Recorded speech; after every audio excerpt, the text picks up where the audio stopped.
লখিমপুৰ জিলাৰ নাৰায়ণপুৰৰ বৰবৰীস্থিত প্ৰাক্তন সেনা কাৰ্গিল যোদ্ধা শোভন চন্দ্ৰ কাকতিয়ে প্ৰতি বছৰৰ দৰে এই বছৰো কাৰ্গিল বিজয় দিৱস তেওঁ নিজা বাসগৃহত পালন কৰে।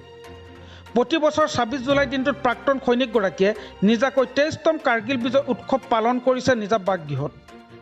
কাৰ্গিল যুদ্ধক্ষেত্ৰৰ চিকিৎসক ১৮ নং হাৰৱাল ৰেজিমেণ্টৰ সুবেদাৰ পদৰ পৰা অৱসৰ গ্ৰহণ কৰা কাকতিদেৱে কাৰ্গিল যুদ্ধক্ষেত্ৰত বিভীষিকাময় পৰিস্থিতিৰ মাজত আহত হোৱা সৈনিকসকলক চিকিৎসা সেৱা আগবঢ়োৱাৰ বাবে কাৰ্গিল স্মাৰক বঁটা গোলাঘাট অগ্ৰণী মহিলা সংগঠন জাচিংফা লেখিকা সমাৰোহে কেপ্টেইন জিন্তু গগৈ স্মাৰক বঁটাকে ধৰি বিভিন্ন অনুষ্ঠান প্ৰতিষ্ঠানে বঁটা বাহন সম্বৰ্ধনাৰে সন্মান জনাই আহিছে।